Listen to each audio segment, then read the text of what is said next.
나올 수 있도록 인도해 주신 것을 감사를 드립니다.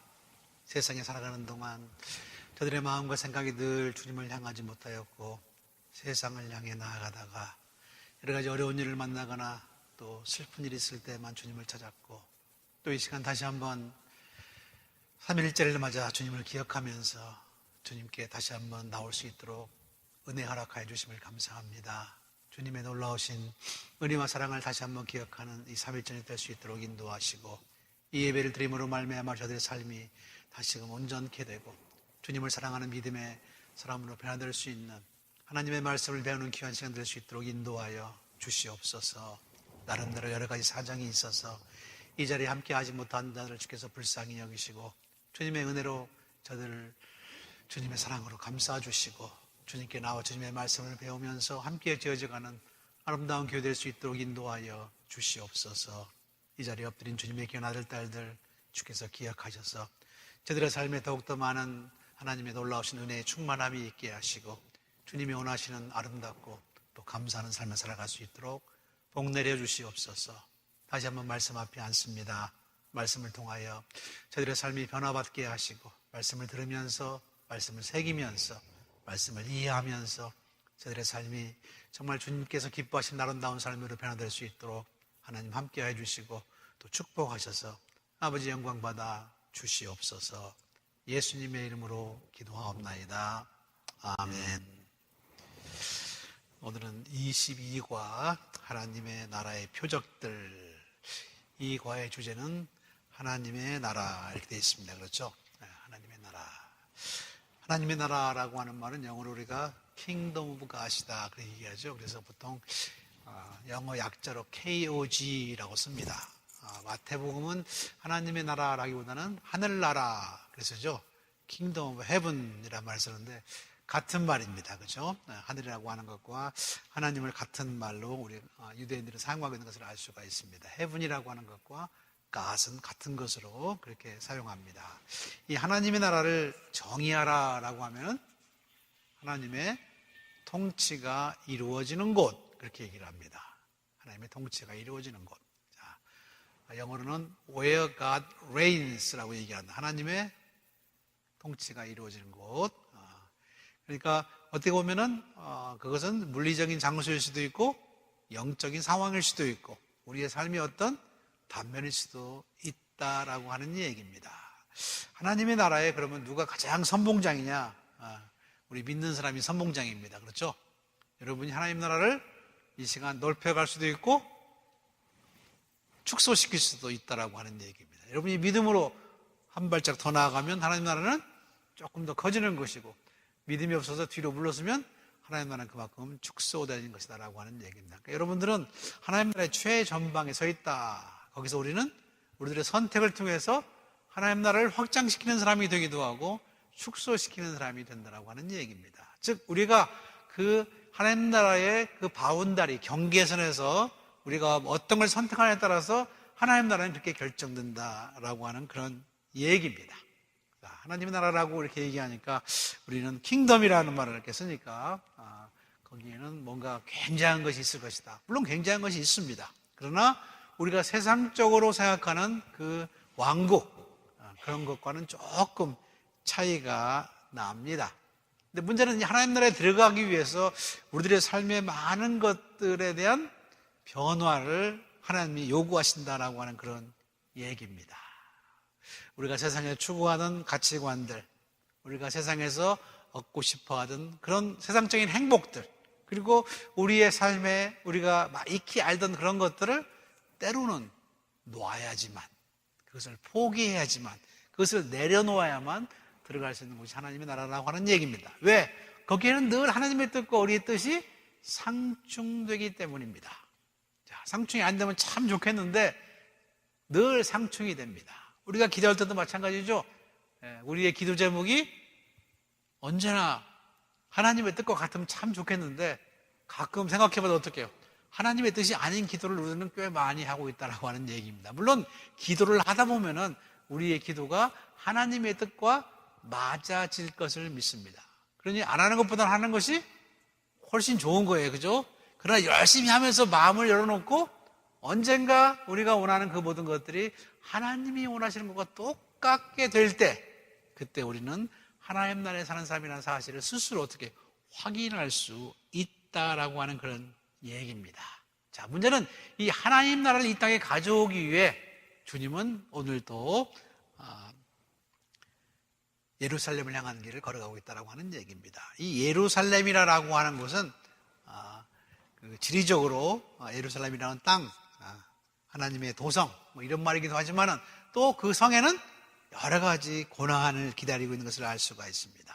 이 예수님은 이제 예루살렘을 향해 가는 그 길을 걸으면서 거기서 여러 가지 교훈을 우리들에게 가르쳐 줍니다.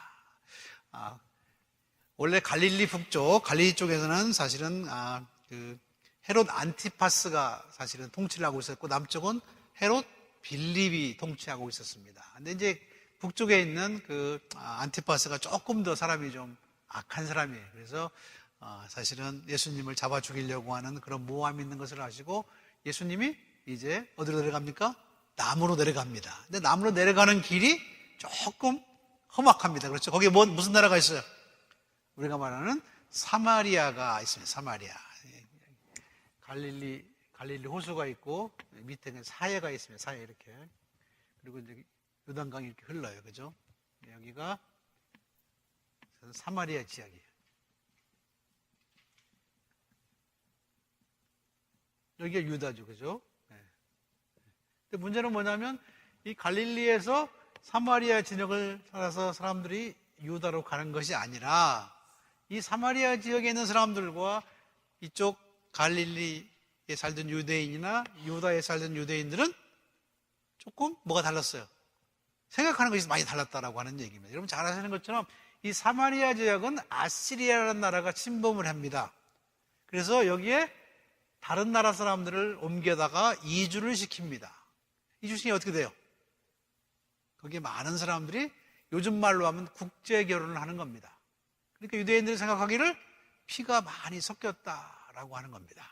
자, 그러면 유대인들은 어떻게 했냐? 여기 살던 유대인들은 어디로 잡혀가죠?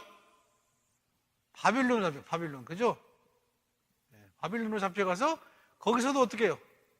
있으면서 피가 섞이기는 매한가지입니다. 매한가지. 그런데 나중에 이 사람들이 들어와서 여기서 예루살렘 성을 다시 지을 때 사마리아 사람들이 성을 지을 때 같이 짓자 그렇게 얘기를 합니다.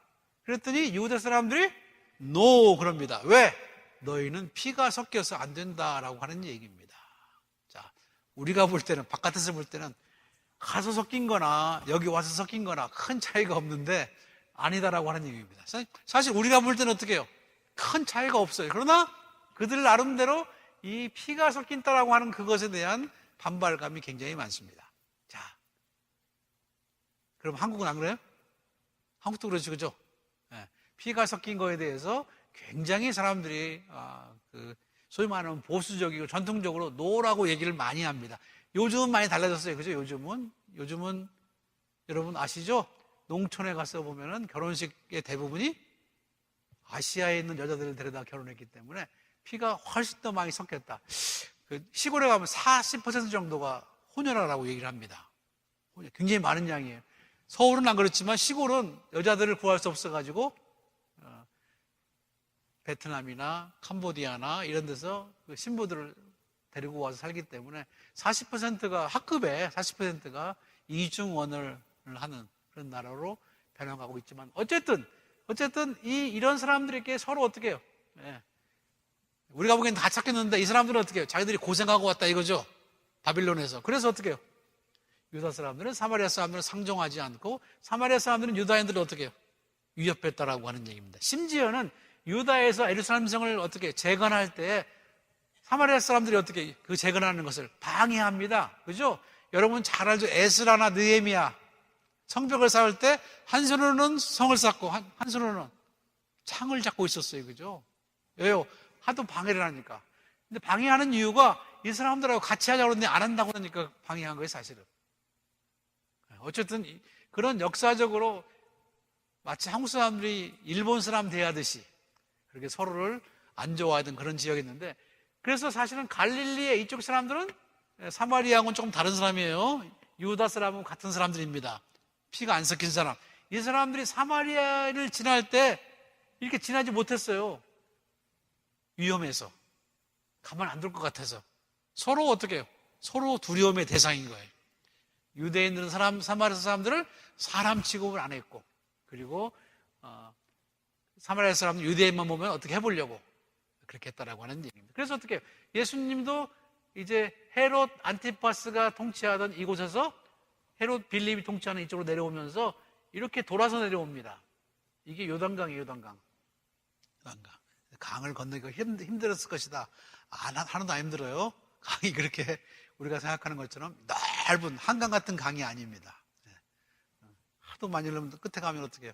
그냥 뛰어서 건널 수도 있는 그런 강 사이즈가 있다고 하는 얘기예요. 어쨌든 이것이 사해까지 물이 흘러 들어가요.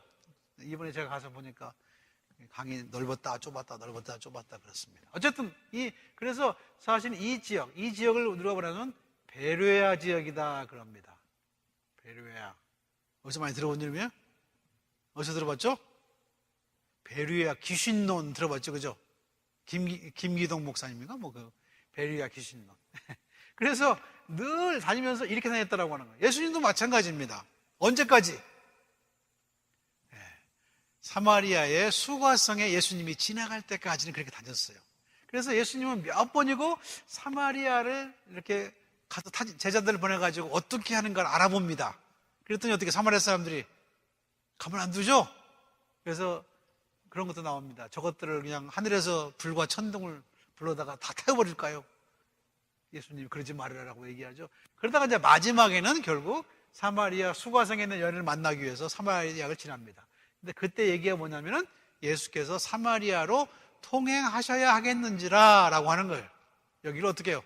하나님이 가시겠다라고 하는 거죠. 여러분이 잘 아시는 이제 그런 내용들이 여기 나오는데 어쨌든 이렇게 건너갑니다. 이렇게 가는 것이 뭐예요? 지리적으로는 예루살렘을 향해 가는 길이었다라고 하는 얘기입니다. 자, 여기서 강을 건너서 베리아 지역을 지나서 요단강을 건너서 여리고로 사실은 먼저 들어갑니다. 여리고는 이제 요단강 주변에 이렇게 있는 큰 도시고, 얼마 전에 가서 보니까 여기 이제 예수님이 세례받던 곳이 있어요. 바로 옆에. 보입니다, 다. 근데 거기에 국경이에요, 또 줄을 쳐놨어요, 이렇게. 하여튼, 예수님이 다니던 길이 바로 이 조르단, 지금 여기 조르단이에요. 요르단을 건너서 이렇게 다니셨다라고 하는 겁니다. 자, 이제 여러분들이 이제 이걸 보는데, 그래서 사실은 여리고에서 유다까지, 예루살렘까지 가는 길도 꽤 멀어요. 미국으로 생각하면 얼마 안 멉니다. 보통 17마일 정도 된다고 그러죠. 왜냐하면 이스라엘 자체가 별로 크지 않거든요. 17마일인데 여기를 걸어가려면 어떻게 해요? 아무것도 없습니다. 아무것도 없어요. 여러분이 아까 노래를 보니까 거기에 초원이 있는데 초원이 없어요. 거기는 초원이 없어요. 그냥 마른 땅입니다. 마른 땅. 저기 데스밸리 같이 생겼어요. 제가 나중에 시간이 되면 사진 찍은 걸 한번 보여드릴게요. 아무것도 없어요. 그냥 데스밸리 같이 생겼는데 거기를 어떻게 해요? 17마일을 왔다 갔다 했더라. 여리고에서 어디까지? 예루살렘까지 걸어 다녔다라고 하는 얘기예요. 그러니까 거기 어떻게 해요? 사람도 안 사니까 강도들이 많았다라고 하는 겁니다. 여리고가 굉장히 큰 도시였기 때문에 무역을 하려면 어떻게 해요? 왔다 갔다 될 거 아니에요. 그 지역을 다니는 사람들. 그래서 사실은 여러분이 선한 사마리아에 나올 때 여리고 가는 길에 이런 말이 나오는 거예요, 사실은. 그러니까 예루살렘과 유다를 여리고를 왔다 갔다 하는 사람들, 그런 사람들이 장사하는 사람들이 많았다라고 하는 거죠. 어쨌든 그렇게 해서 사실은 예루살렘은 이렇게 반드시 올라온 것이 아니라 지리학적으로 이렇게 돌아왔고, 그리고 정치적으로는 헤롯 안티파스의 통치를 벗어나서 헤롯 빌립의 상태로 들어가는 건데, 이 예루살렘이라고 가는 것이 사실은 한 가지 좋은 것이면서 또 두려움입니다. 왜요? 예루살렘은 이스라엘 사람들의 마음의 고향이기도 하고 그들이 숭배하는 다윗의 성이기도 합니다. 그래서 굉장한, 여기 가면 뭔가 있을 만한 일어날 일이라는 것은 어떤 희망도 있지만 실은 예루살렘에 있는 사람들이 어떻게 해요? 예수님을 그렇게 호의적으로 받아들이지 않을 것이라고 하는 얘기예요. 마찬가지입니다. 이 길이 사실 어떤 길이냐면 제자로서 가야 할 길이에요, 사실은. 우리가 예수를 믿는다. 참 사람들이 좋아합니다. 그죠? 여러분 예수 믿으면 박수 치고 좋아하죠? 근데 예수 믿다 보면 어떻게 해요? 나중에 예수 믿다 보면 굉장히 힘들죠, 그죠? 나한테 박수 쳤던 사람들이 가만 안 놔두죠, 그죠? 마찬가지예요, 사실은. 예수님은 또 사실은 여기에 가서 겪을 고난을 생각하면은 그 길이 바로 십자가의 길이었다라고 하는 겁니다. 그래서 예루살렘 가는 길이 제자들의 마음속에는 어떤 길이었냐면, 야, 이번에 우리 주님이 거기 가면 어떡해요? 하늘의 군대를 불러다가 저것들을 다 때려눕히고 뭔가 할 거다. 그러니 어떻게 해요? 그 도중에 뭘 해야 돼? 누가 예수님 바로 옆에 앉을 것인가를 정하자라고 하는 거예요. 그래서 어떻게 해요? 가는 길에 맨 먼저 뭐가 일어나요? 싸움이 일어납니다. 그죠? 누가 더 큰가? 그래서 제자들 맨 먼저 나오는 게 싸움하는 거예요. 누가 더 크냐? 베드로냐? 요한이냐? 뭐 거기 나온 사람들이 서로 두고 싸운 거예요. 이게 참 재밌습니다. 예수님은 이제 예루살렘에 고난을 받으러 가는데 제자들은 거기 가서 한 자리 얻는데 거기서 가장 큰 것을 얻으려고 사실은 하면서 다투었다라고 하는 것. 예수님의 눈으로 볼 때 얼마나 웃기는 얘기예요. 근데 예수님이 십자가에 돌아가실 때까지, 부활하실 때까지 제자들은 아무것도 이해를 못했어요. 사실은 미안하지만 우리가 제자들은 참 똑똑한 사람이고 열심히 예수님을 따른 사람이라고 하지만은 예수님이 어떤 종류의 메시아인지를 끝까지 몰랐습니다. 그렇죠? 끝까지 모르고 사실은 부활한 다음에서야 비로소 알게 된다라고 하는 얘기입니다. 물론 예수님은 그 중간중간에 어떻게 제자들을 다른 땅으로 보내서 병 고치는 일도 시키고 딴 거 다 시킵니다. 그럼에도 불구하고 제자들은 마음속에 어떤 걸 신었어요? 세상적인 어떤 왕국을 꿈꾸었다라고 하는 겁니다. 자, 유대인들이 늘 그랬어요. 그죠?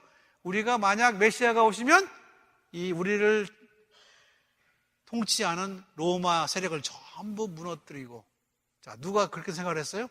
여러분이 잘 아는 셀롯 땅들이 그랬다는 거예요. 젤롯이라고 하는 거죠. 열심 당원들은 그걸 원했어요, 사실은.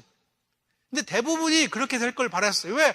지금 로마라고 하는 큰 나라의 억압에 당하기 때문에 그것이 없어져야 그들은 구원이라고 생각했기 때문이라고 하는 겁니다. 그런데 예수님은 그것보다 훨씬 더 크고 깊은 문제, 우리들의 죄의 문제를 생각하시면서 자기가 예루살렘에 가서 십자가에 죽어야 될 것을 알았다고 하는 얘기예요. 그러니까 예수님의 마음과 제자들의 마음은 서로 딴 길을 가고 있었다라고 하는 얘기입니다.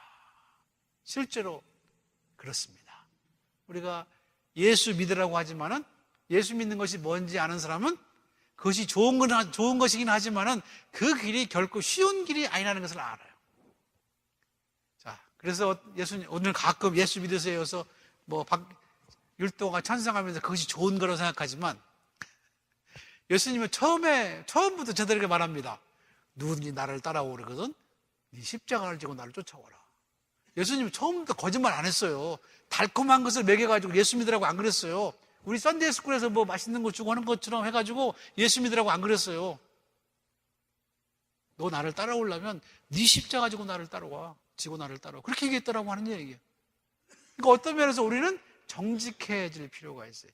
만약 당신이 원하는 것이 세상적인 행복이고 세상적인 재물이고 세상적인 어떤 거라고 한다면은 forget it. 당신은 번지수를 잘못 찾은 겁니다라고 얘기를 해줘야 정직합니다. 자, 그런 얘기를 하면 어떻게 해요? 그런 얘기를 하면 사람들은 박수 쳐요, 안 쳐요? 박수 안 쳐요. 다 떠나가요. 다 떠나가. 그래서 여러분들이 소위 이반젤리스트라고 하는 사람들의 설교를 가끔 들으면서 박수 칩니다. 야, 그래, 맞아. 그런데 그분들은 어떻게 해? 그 뒤에 뭘 감추고 있어? 십자가의 고난을 감추고 있어요, 사실은. 그것을 프레젠트를 하면 어떻게 사람들은 전부 다 도망간다라고 하는 얘기입니다. 예수님 때도 그랬어요, 예수님 때도. 십자가가 뭔지를 드러내고 예수님을 따르는 길이 얼마나 힘들고 자기를 부인하는 길이어야 된다라는 것을 알게 되면 사람들은 예수님을 떠났다라고 하는 거예요. 여러분들이 그런 것을 생각하면서 예루살렘으로 올라가는 예수님의 상황에서 사람들이 여러 상황을 만납니다. 그죠? 광야에서 뭐 사람들을 먹이는 것도 나오고 다 나오긴 하지만 결국 나중에 겟세마네에서 기도할 때 몇 사람 안 남았어요, 사실은. 그죠? 잡혀갈 때는 어떻게 해요? 한 사람도 안 빼고 전부 도망갔습니다, 사실은. 자, 그런 게 사실은 우리들의 존재예요, 존재. 우리 인간의 존재가 그렇습니다, 여러분. 그렇잖아요. 복 받으러 나오는데 그런 복이 아니요, 그렇게 얘기하면 어떡해요? 사람들은 돌아서 간다라고 하는 얘기입니다. 그러나 여러분, 우리가 아는 예수 안에 있는 그 복은 세상의 어떤 걸로도 바꿀 수 있는 게 아니에요, 사실은. 그건 선물로 받는 것이고 세상이 감당할 수 없는 믿음으로 하나님이 누리는 하나님의 나라를 소유한 것이기 때문에 그것은 어떻게 해요? 다른 것과는 비교할 수 없는 것이다. 그것을 깨달을 때까지 어떻게 해요? 우리는 계속 세상적인 가치와 함께 어떻게 해요? 충돌을 하게 된다라고 하는 그런 얘기입니다. 여러분이 잘 보시면 그런 거예요. 자, 여리고에서 소경을 고쳐주는 얘기가 이제 누가복음 19장에서 나오는데, 거기까지 처음에 벳세다에서 소경 바디메오를 고쳐주는 것, 그리고 맨 마지막에 19장에서 보면은 두 소경을 고쳐주는 것, 여리고에서, 그것이 사실은 예수님의 예루살렘까지 가는 거의 여정이에요, 사실은. 근데 그 두 개가 왜 처음에 소경 고쳐주는 게 시작해서 소경 고치는 거 나왔겠느냐라고 하는 거예요. 제자들은 이 과정에서 계속 어떻게 해요? 그 소경하고 똑같다라고 하는 얘기예요. 누가는 그렇게 얘기하고 있는 거예요, 지금. 제자들의 눈을 뜨게 해주려고 어떻게 해요? 이 길을 가고 있었다라고 하는 얘기입니다. 그런데 어떻게 해요? 끝까지 가도 아직도 못 깨달았다라고 하는 겁니다. 누가는 그것을 사실은 소경 얘기를 맨 앞에 하고 맨 나중에 놓음으로 말미암아 우리가 정말 예수님을 제대로 보고 있는 것인가라는 한 질문을 우리에게 던지고 있다라고 하는 얘기입니다. 그러니까 제가 처음에 말씀드렸듯이 이 누가복음이라고 하는 이 복음서를 읽고 또 읽다 보면은 이게 굉장한 어떤 심오한 뜻이 거기 숨어져 있다라고 하는 얘기입니다. 제자들이 뭘 몰라, 그 말을 누가가 적고 있었다라고 하는 겁니다. 물론 누가도 그 중에 한 사람이었어요, 그죠? 어쨌든 베르야를 통과한 예수님이 여리고에 가서 이제 한 얘기가 누구 얘기죠? 선한 사마리아인 얘기입니다, 그죠? 그러니까 사실은 그 얘기 거기서 했다는 말은 안 나와요. 그런데 그 얘기의 배경이 뭡니까? 그 배경이 사실은 여리고 가는 길에 강도 만난 사람, 그 사람은 아마 유대인이었을 거다. 그렇죠? 여러분 잘 알죠? 그 얘기를 여러분이 이제 기억하는데, 아마 복음서에서 가장 중요한 두 가지 비유를 들려면 사실은 선한 사마리안 비유와 또 하나가 뭐예요? 탕자의 비유. 이 두 개가 복음을 가장 잘 설명하고 있다 얘기합니다. 자, 탕자의 비유에서는 큰아들과 둘째 아들이 나오죠, 그죠? 둘째 아들이 아버지의 걸 가지고 가서 나오지만 재산을 가지고 나가서 탕진하고 뭐라고 나중에 돌아왔다, 그 얘기가 나오지만 그 얘기 말고 사마리아인의 얘기는 누가복음에만 나옵니다. 누가복음에만. 여러분, 제가 그랬죠, 만약에 마태복음에다 그걸 적었으면 마태복음을 듣는 사람들은 굉장히 화를 냈을 거예요. 왜요? 왜 하필 사마리아인이냐, 왜 하필? 그런데 예수님이 사마리아인을 등장시킨 이유가 사실은 있습니다. 여러분 생각해 보세요. 여리고 가는 길에 강도 만난 사람, 유대인이라고 칩시다. 그 사람을 맨 먼저 만난 사람이 누구죠? 제사장. 두 번째 만난 사람은 레위, 그죠? 세 번째는 사마리아인. 자, 근데 사실 점진적으로 생각하면 1번이 제사장이고 2번이 레위면 3번은 뭐예요? 평범한 유대인이어야 돼. 그죠? 예? 평범한 유대인. 그래야 맞잖아. 예? 근데 예수님은 여기다가 평범한 유대인을 안 넣고 사마리아 사람을 넣습니다. 이게 예수님이 얘기를 해주시는 방법 중에 하나예요, 사실은. 자, 제사장은 사실은 죽은 시체를 가까이서 보면 안 되는 사람이야. 예를 들어서 여러분이 얼마 바깥의 세상에서 봐야지, 만약에 동그라미를 걸어가지고 그 안에 들어가면 어떡해요? 몇 주간, 적어도 2주에서 열흘 동안 어떡해요? 정결 예식을 매일 치러야지 어떻게 해요? 제사장이 다시 될 수 있어. 그게 이제 유대인의 법이에요. 제사장이 나빠서 그런 게 아니에요, 그죠? 레위인은 만지면 안 되는 사람이야. 하나님을 섬길 수가 없어. 그리고 자기들의 정결례를 치르려면 돈도 많이 들어. 그러니까 어떻게 해요? 안 한 거야. 그래서 여러분, 제사장이나 레위인들을 너무 뭐라고 하지, 우리는 자꾸 얘기하는데 뭐라고 할 게 아니에요. 이 사람들은 어떻게 해요? 자기의 삶의 룰을 지킨 거예요. 제사장은 가까이 가서 봐도 안 되는 사람이고, 레위인은 만지면 안 되는 사람이라고 하는 거예요. 자, 그런데 유대인은 어떻게 했느냐? 유대인이 제일 만만하죠, 그죠? 그런데 예수님은 사마리아 사람을 등장시켜서 사실은 여기서 뭘 얘기하냐면, 사마리아 사람이나 유대인이나 차별을 해서는 안 된다라는 가르칩니다. 그리고 이 사마리아 사람이 누구냐? 사마리아 사람이 누구예요? 이웃. 그죠? 이웃. 네. 이웃이 누구예요? 여러분, 이웃이 누굽니까?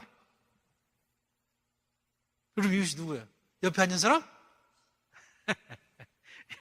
이 사마리아 사람이 예수님이에요. 예수님.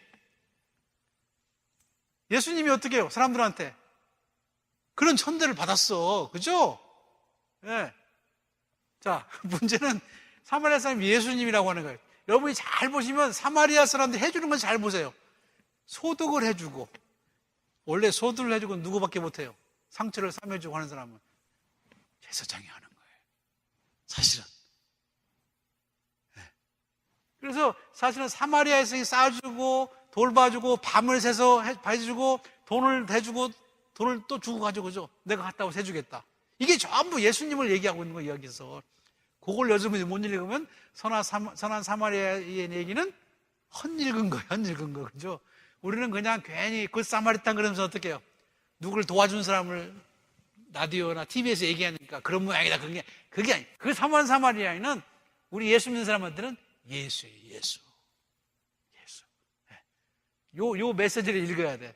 그래서 사실은 그 선한 사마리아인 얘기를 하면서 예수님은 뭔 얘기를 했어요? 자기 얘기를 한 거예요, 자기 얘기를. 자, 그러니까 어떻게 해요? 마지막에 뭐라고 해요? 너도 가서 그렇게 행하라, 그러잖아. 자, 이제 유대인들은 그렇습니다. 그 이제 앞에 나오는 얘기가 누구냐면은, 우리의 이웃이 누굽니까? 내가 어떻게 영생을 얻겠습니까? 계명을 다 지켰느냐? 계명을 다 지켰습니다. 네. 그러죠, 그죠? 계명이 뭐냐? 중요한 게 뭐냐? 하나님을 사랑하고 이웃을 내 몸을 사랑한 거다. 참, 네 말이 옳도다. 그런데 이제 거기서 끝나면 좋은데 지가 조금 잘난 맛을 내게 하려고, 그럼 우리의 이웃은 누굽니까? 물어보다가 당한 거예요, 사실은. 네. 율법사가 그럼 이웃이 누구냐? 이웃이라고 하는 말. 예수님은 자기를 거기다 대입해서 그 얘기를 하시고 있다라고 하는 얘기입니다. 그러니까 어떻게 해요? 제자들은 사마리아 사람들 언제 만났어? 일찍 만났죠, 그죠? 근데 그가 사마리아인지를 몰라봤다라고 하는 얘기입니다. 근데 우리도 마찬가지예요, 사실은. 자, 문제는 이 사마리아인을 알게 되면 어떻게 되냐라고 하는 거예요, 여러분. 사마리아인을 알게 되면 우리는 뭘 넘어가야 돼? 인종차별을 넘어가야 될 거 아니에요, 그죠? 이게 중요한 거예요. 그러니 유대인들이 좋아하겠어요, 안 좋아하겠어요? 안 좋아하죠, 그죠? 안 좋아하죠, 그죠? 여러분 한번 생각해 보세요. 여러분들한테, 여러분에게 속을 썩이고 여러분을 가장 힘들게 한 그 사람을 사랑하라고 얘기하고 허가하라고 얘기하면 좋아합니까? 안 좋아하죠? 똑같아요. 자, 요 얘기를 한 이유는 이제 예수님이 예루살렘에 가서 이제 할 내용을 전부 얘기한 거예요. 제사장이나 레위인들 같이 니네 율법 때문에 너희 주변에 있는 이웃, 아니 예수를 잘 몰라보는 것, 그것이 가당하냐라고 하는 겁니다. 그러니까 누가복음의 가장 큰 특성, 인클루시브하다, 포괄적이다, 누구든지 전부 하나님 환영한다 라고 하는 내용을 설명하기 위해서 이 선한 사마리아인은 이네 비유는 어디에만 있어? 누가복음에만 나오는 거예요. 누가복음에만. 여러분 그걸 기억해야 됩니다. 그러니까 이 길을 가면서 여리고에 도착해서 그 얘기를 해준 거예요, 사실은. 마지막 예루살렘에 올라가기 전에. 여러분들이 그거를 기억하면서 이것이 얼마나 극적인 얘기냐. 자, 두 번째 이제 무슨 얘기냐면 마리아와 마르다 얘기가 나옵니다. 그죠? 네. 왜냐하면 그 예루살렘에 가기 전에 베단이라는 동네에 살았으니까. 그죠? 여러분 잘 아시는 대로 마리아와 마르다가 살았는데, 마르다는 바빠가지고 자기가 주인이 돼가지고 뭔가를 예수님을 대접하려고 그러다가 보니까 어떡해요? 자기 동생이 자기는 안 도와주고 그냥 예수님 앞에서 가만히 뻔히 앉아있단 말이에요. 그러니까 어떻게, 참 재밌죠. 그죠? 마르다도 자기 동생한테 직접 얘기 안 하고 어떻게 해요? 예수님한테서 얘기합니다. 왜 예수님은 쟤한테 나를 도와주려고 안 합니까? 이거 얼마나 웃겨요. 그죠? 근데 여러분, 이게 교회예요. 이게 교회. 네. 저 그런 얘기 많이 들어요. 왜 목사님이 저 사람한테 얘기해가지고 일 좀 하라고 그러죠? 직접 얘기하지, 직접. 똑같아. 우리가 맨날 그럽니다. 그렇죠? 우리는 세상을 살아가면서 다른 사람이 전부 나갔기를 바래. 첫째는. 두 번째는 나 같은 사람만 있으면 법이 필요 없어. 믿어요, 안 믿어요? 믿죠? 근데 한번 생각해 보세요. 여러분, 나 같은 사람만 있으면 세상이 엉망이 될 겁니다. 근데도 불구하고 다른 사람이 나갔기를 바라고 나 같은 사람만 있으면 법이 필요 없다고 생각합니다. 똑같아. 그러니까 마르다의 잘못은 여러분, 일을 열심히 한 게 잘못이 아니에요. 뭔 잘못이에요? 네. 자기 일을 남의 일하고 비교하면서 딴 사람을 어떻게 해요? 딴 사람이 안 하는 걸 예수님한테 핑계댄 거예요. 주님이 좀 시키지 왜 그래요? 그러니까 예수님의 생각은 뭐예요? 네가 시키지 그렇게 얘기 안 하고 어떻게 해요? 마르다는 지가 좋은 거 선택했다. 너도 좋은 거 선택하면 될 게 아니냐. 이 말을 갖고 마르다보다는 공부하는 게 성경 공부하는 게 훨씬 좋다. 일 안 하고. 그렇게 잘못 생각하는 사람이 있는데 그거는 잘못된 거예요. 요 얘기의 초점은 뭐냐면 자기가 택한 일, 성경 공부를 하거나 부엌에서 준비를 하거나 그것이 하나님을 섬기는 것이라고 믿으면 어떻게 해요? You are happy, I'm happy 그 말이에요. 사실은 한 가지라도 어떻게 해요? 자기가 좋아하는 걸 하면 된다라고 하는 얘기입니다. 근데 우리는 그렇지 않죠. 자꾸 그죠? 네. 선택하지 않고 나하고 다른 일 하는 사람들을 계속 비난하고 쟤들은 맨날 놀기만 하고 그런다고. 그럴 필요 없어요, 여러분. 자기가 좋아하는 일 하나 고르면 되는데, 자, 하나님의 말씀을 듣는 것도 하나님의 일이고, 예수님을 잘 드시게 준비하는 것도 하나님의 일이다라는 사실을 잊어서는 안 됩니다. 둘 다 똑같아도 안 돼, 사실은. 그리고 또 한 가지 여기서 기억해야 될 것은 한 가지 조금 더 배우자면, 지금 우리 하는 말로 무엇이 중요한지 지금. 자, 재밌습니다. 예수님이 마귀한테 시험 받으면서 한 말이 있습니다. 사람이 떡으로만 사는 게 아니다라고 하는 얘기예요. 지금 예수님 어떻게 해요? 올라가서 죽을 생각을 하시는데 지금 밥이 문제냐라고 하는 게 밥이 문제. 뭐가 문제예요? 예수님이 왜 돌아가셔야 되는지, 그게 뭘 의미하는지를 아는 게 더 중요하잖아요. 그죠? 여러분 마찬가지예요. 성경 공부가 있으면 성경 공부하는 게 중요하죠. 성경 공부할 때 꼭 나가서 밥하는 사람이 있어요. 속회에 가도 그렇죠? 네. 제가 속회 집에서 하는 걸 가끔 조금 기분 나쁘게 하는 것은, 실은 여러분 속회를 하면은 주인이 앉아서 다 들어야 될 일이에요. 근데 주인은 뭐예요? 가서 뭐 음식 장만하고 뭐 하느라고 막 이 얘기를 안 들어. 속회 참석 안 해. 이건 속회를 잘 못하는 방법이에요. 여러분 속장님들 인도에 잘 들으세요. 주인을 앉혀놓고 해야 돼. 앉혀놓고. 왜? 그날은 주인이 복받는 날이거든. 남한테 우리 집을 열었다라고 하는 것과 내가 누구를 공개한다라고 하는 말은 마음을 다 열어잡겠다라고 하는 겁니다. 그 사람은 하나님의 말씀을 들을 준비가 되어 있는 거예요. 근데 그 사람은 뭐예요? 말씀을 안 듣고 설거지하고 있거나 음식을 준비한다면 말이 됩니까? 안 되죠. 그렇죠? 마찬가지. 지금 예수님은 십자가에 돌아가시려고 예루살렘에 올라가시는데 마르다는 밥 먹이려고 지금 얘기하고 있는 것이고, 마르다는 어떻게 해요? 예수님이 지금 뭘 하실까? 그러고 궁금해하고 있기 때문에 마리아가 중요한 일을 맡은 건 사실이다라고 하는 겁니다. 아셨죠? 평소에는 밥 먹는 게 더 중요할 수도 있어요. 그렇죠? 그러나 비상시에는 어떻게 해요? 주님의 마음을 읽는 것이 더 중요할 수 있다. 여러분 그렇게 들으시면 맞습니다. 자, 하나님의 왕국이라고 하는 바로 그런 거예요. 그러니까 어떻게 보면은 사람들이 자기의 생각, 세상적인 생각들을 전부 투사해가지고 하나님 나라를 이해하고 있었다라고 하는 얘기입니다. 그런데 예수님은 번번이 얘기했죠. 하나님 나라는 먹고 마시는 게 아니다. 그죠? 네. 그런 얘기들을 전부 사실은 이 누가복음에서는 예루살렘에 올라가시면서 예수님이 들려준 그걸로서 계속 얘기를 하고 있다라고 하는 얘기입니다. 그러니까 이 이미지를 하나하나 비유해서 알아들을 수 있어야지 누가복음을 제대로 이해한 것이다. 기억하면 됩니다. 그러니까 여러분, 오늘 여러분이 본문에 있는 내용들을 한번 보면서 과연 그럼 하나님 나라는 뭐냐라고 하는 거죠. 여러분 교재 180페이지를 봅시다. 180페이지. 제자직이라고 하는 게 제자직. 자, 문제는 우리가 제자가 되기 위해서 맨 먼저 해야 될 것은 We have a price to pay.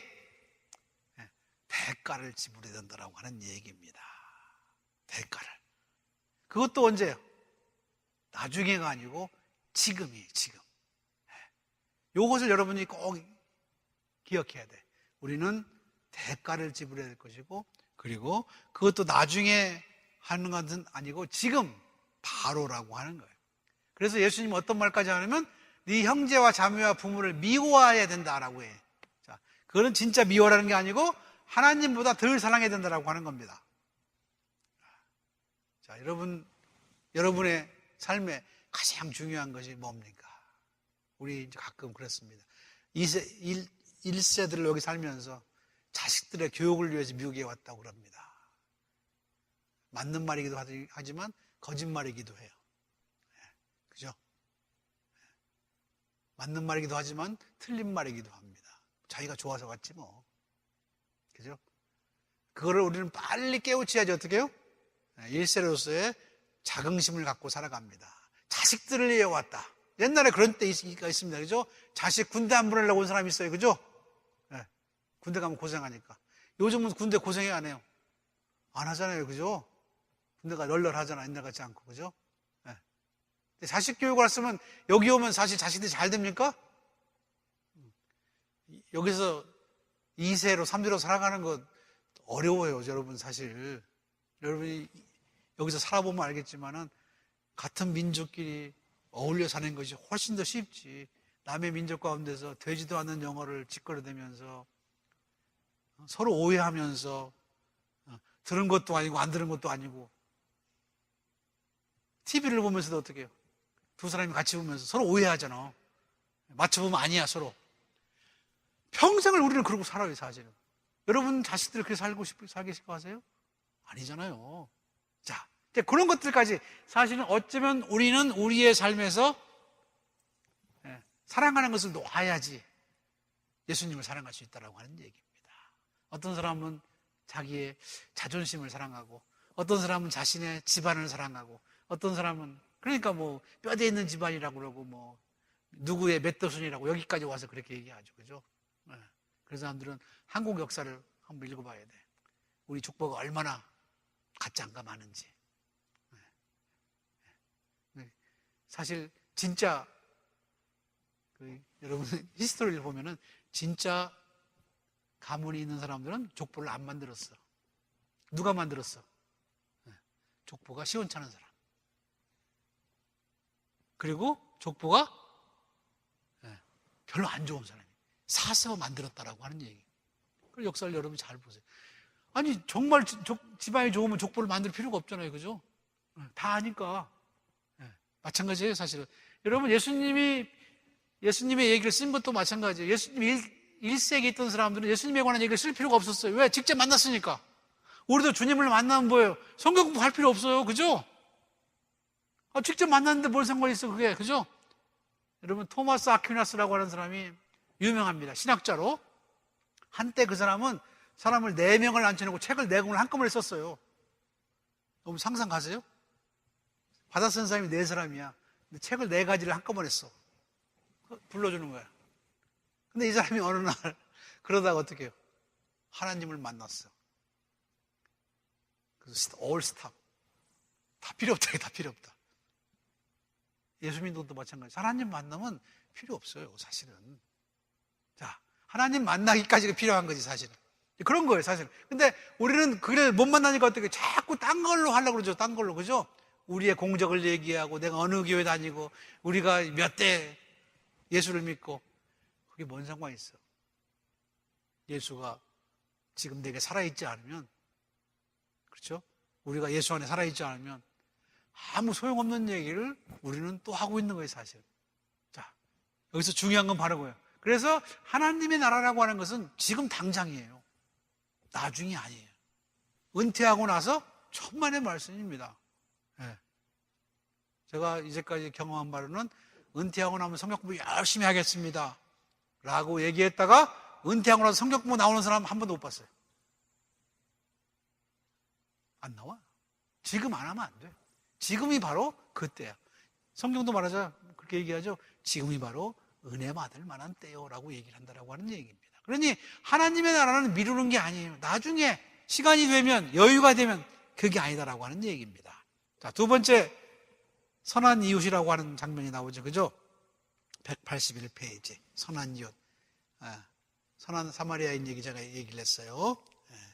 그 바로 앞에 빈칸에 나옵니다. 하나님은 제자들은 구원에 부르심이실 때 뒤돌아보지 않습니다. 손에 쟁기를 잡고 뒤를 돌아보는 자는 하나님 나라에 합당하지 아니하다. 자, 우리는 미련이 많습니다. 그렇죠? 미련이 많아. 우리가 가보지 않은 길에 대한 미련이 많다고 얘기합니다. 특별히 갈래길을 만나서 이리 갈까 저리 갈까 했을 때 자기가 어떤 걸 선택하잖아요. 그러면 안 가본 길을 굉장히 선호한다고 그럽니다. 살다가 배우자를 만나서 결혼을 하게 되면은 그때 놓쳤던 다른 사람들이 생각나가지고 평생 후회한다. 어떤 시인이 그런 얘기를 했는지 모르지만 우리는 살면서 그래요. 그죠? 그러지 말았을 걸. 이렇게 됐으면 어땠을까라고 하는 것에 생각이 많은데, 자, 신앙은 그렇습니다. 일단 믿기 시작했으면 뒤돌아보지 말아라. 뒤돌아보는 자는 하나님 나라에 합당하지 않다라고 하는 얘기입니다. 그래서 사실은 하나님 나라는 그런 의미에서 매번 이것이 어떻게 해요? 가장 좋은 상태입니다라고 하는 것을 고백해야 된다라고 하는 겁니다. 제가 말씀드렸죠. 어제보다는 오늘이, 오늘보다는 내일이 훨씬 낫고 행복하고 좋을 것이라는 것을 믿는 사람이 진짜 신앙인이에요. 내일은 더 나빠지고 모레는 더 나빠질 거예요. 그런 사람은 신앙인이 아니에요, 사실은. 특별히 살아있는 하나님을 믿는 사람들은 절대로, 그래서 어떻게 미래에 대해서 긍정적이에요. 그죠? 오늘보다는 내일이, 내일보다는 모레가 더 나을 테니까. 자, 그래서 사실은 뒤를 돌아다보면서 자꾸 껄껄하는 사람이나 아니면은 옛날을 후회하는 사람, 이런 사람은 사실은 하나님 나라에 합당하지 않다라고 하는 얘기입니다. 즉, 여러분이 예수를 믿고 이 자리에 앉아있다라고 하면은 여러분의 옛날 과거는 전부 어떻게 해요? 영어로 redeem 해야 된다라고 얘기합니다. redeem. 왜요? 그때 여러분이 그런 선택을 했기 때문에 지금 어떻게 해요? 여러분이 하나님의 말씀 앞에 앉아있다라고 하는 얘기예요. 내가 그때 잘 사는 사람을 만나서 부자가 됐으면 여기 앉아있겠어요? 안 앉아있지. 딴짓하고 있지, 그죠? 딴짓하고 있거나 감옥에 앉아있거나. 그럴까요? 오히려 우리가 선택을 그렇게 했기 때문에, 우리가 그렇게 잘못됐다라고 생각을 하는 그런 선택을 했기 때문에 지금 여러분이 여기 앉아있다라고 하는 겁니다. 그러니까 지금 만약 여러분이 믿는 사람이라고 한다면 과거의 모든 여러분의 삶의 행적들을 전부 하나님 앞에서 어떻게 해요? 리딤해야 돼요.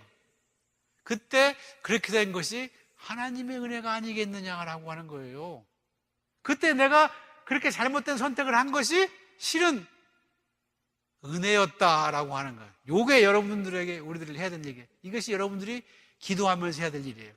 하나님 나라를 지금 내 삶으로 가져온다라고 하는 건 바로 그런 겁니다. 아셨죠? 옛날에 내가 실수하고 잘못하고 그랬던 것들을 전부 하나님 앞에 가져와서 어떻게 해요? 그나마 그랬으니까 내가 오늘 예수를 믿는 사람이 됐지라고 그 모든 것을 어떻게 해요? 영어로는 리딤한다고 그러죠. 우리 한국말로 뭐라고 합니까? 그것을 다 구속해내는 거예요. 그래서 우리는 우리 안에 남아있는 모든 옛날의 회한들을 어떻게 해요? 전부 없애야 돼. 그래야지 하나님 나라에 가볍게 갈 수 있어요. 옛날 것들을 그냥 다 끌고 다니면 어떻게 해요? 무거워서 못 가, 나중에. 그걸 전부 어떻게 해요? 하나님 앞에 올려보내야 돼. 그죠? 그것도 그때는 잘못한 건지 알았는데 그게 잘된 거야.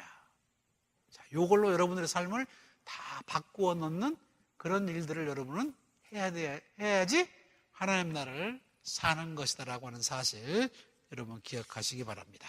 자, 184페이지 가봅시다. 184페이지에는 아까 얘기했던 마르다와 마리아의 얘기가 나옵니다. 자, 그리고 185페이지에 가면 준비하라. 자, 거기서 이제 하나님의 나라에 대한 정의가 3개가 나옵니다. 첫 번째 의미는 지금 예수님과 함께 있는 하나님 나라를 경험하라라고 하는 것이고, 두 번째는 하나님의 심판. 근데 문제는 이 심판이라고 하는 것이 여러분 늦게 나타나는 게 아니에요. 나중에 있는 것이 아니에요. 그 심판이 아니고 심판은 언제든지 나타날지 모릅니다. 그렇죠, 여러분? 내가 나중에 주님이 오실 때 심판받을 것이다. 근데 그때까지 살아있을지 없을지 모르죠, 우리는. 그죠? 네. 뭔 일이 있을지 몰라요, 금방, 다음 순간에도. 그러니 어떻게 늘 하나님의 심판이 있을 것을 기억해야 된다고 하는 거죠. 그리고 이제 맨 마지막으로 우리가 주님이 마지막에 오실 때, 역사의 맨 마지막에 오실 때 선한 자와 선하지 않은 자를 가르는 그 심판, 그 세 가지의 하나님 나라의 모습이 있다라고 하는 얘기입니다. 자, 중요한 것은 하나님 나라는 멀리 있는 것이 아니라 지금 여기에. 그렇지만 아직 다는 안 왔어요. 그러나 지금 여기에 있는 거다라고 하는 그런 얘기입니다. 그러니까 여러분 그걸 기억하셔야 돼요. 하나님 나라는 여기 와 있어요. 그러나 아직 완성되지는 않았어요. 하나님 나라는 여러분의 마음속에 이미 있어요. 그러나 우리들의 마음이 전부 100% 하나님 나라인 건 아니야. 그렇죠? 그러니 그 하나님의 나라를 어떻게 여러분의 마음속에 품으려고 계속 노력하고 또 계속 공부하고 계속 깨어 있어야 되겠죠. 그래야지 하나님 나라에 사는 사람입니다. 여러분은 이미 하나님 나라에 들어왔어요. 어떻게? 자, 여러분 세례 요한이 얘기한 얘기, 회개하라, 하나님 나라가 왔느니라. 자, 하나님 나라가 온다. 그거는 세례 요한은 아직 하나님 나라 온 걸 보지 못했어요. 그죠? 하나님 나라를 예비하기 위해서 회개하라고 얘기합니다. 그러나 예수님 와서 뭐라고 얘기합니까? 회개하라, 하나님 나라가 여기 왔느니라. 누구 안에서 왔어요? 예수 안에서 왔어. 그리고 예수 믿고 하나님을 아는 사람은 이미 하나님 나라에 들어온 사람이에요. 그리고 우리 안에 이미 하나님 나라는 창조되어 있다라고 하는 얘기입니다. 그러니 하나님 나라를 사는 거예요. 단지 우리가 하나님의 뜻에 순종하고 하나님의 뜻에 복종하면은 하나님 나라 거기 이루어지는 것이고, 그것을 계속 어떻게 해요? 선택해로 거부하거나 인정하지 않으면 하나님 나라는 점점 멀어지고 어떻게 해요? 좁아진다라고 하는 얘기입니다. 여러분이 하나님 나라를 만들 수도 있고 안 만들 수도 있어요. 그죠? 제가 언젠가 말씀드렸을 거예요. 우리는 우리들의 마음과 생각으로 천국도 만들고 지옥도 만들어요. 지금 당장 나 이렇게는 못 살아. 그러면 여러분은 지금 지옥을 만든 거예요. 야, 이 정도 살만한 거 아니야? 그러면 여러분은 천국을 만든 거예요. 하나님 나라도 마찬가지입니다. 여러분이 하나님의 뜻에 순종하고 이것이 하나님의 뜻이라고 생각하면서 우리 자신을 내놓으면 거기는 하나님 나라가 되는 것이고, 자기 뜻을 고집하거나 자기 생각을 고집하거나 자기 소견대로 하면 어떻게 해요? 거기는 하나님 나라가 아니에요. 더 이상. 자, 그 선택이 누구한테 있어요? 나한테 있어요, 여러분. 네.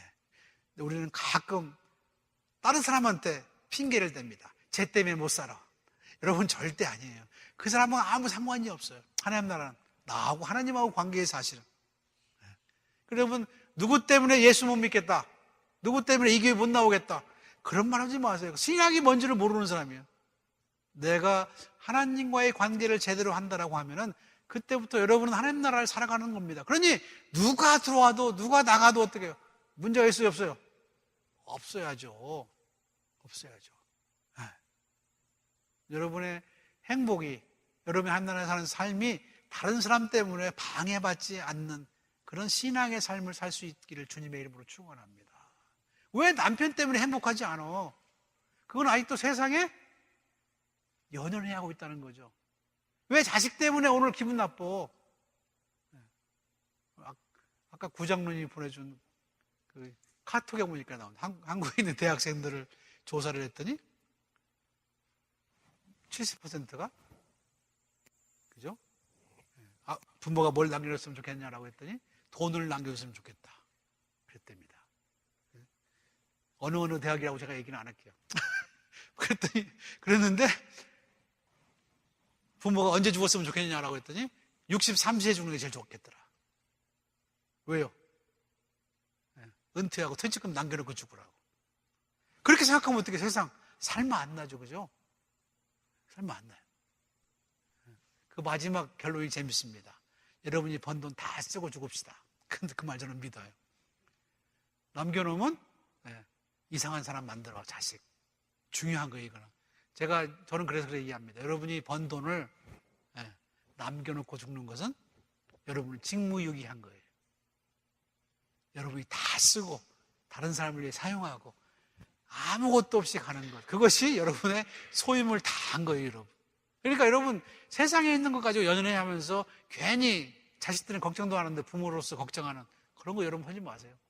마찬가지로 여러분의 신앙의 삶도 마찬가지입니다. 자꾸 딴 사람 때문에 받아받지 마세요.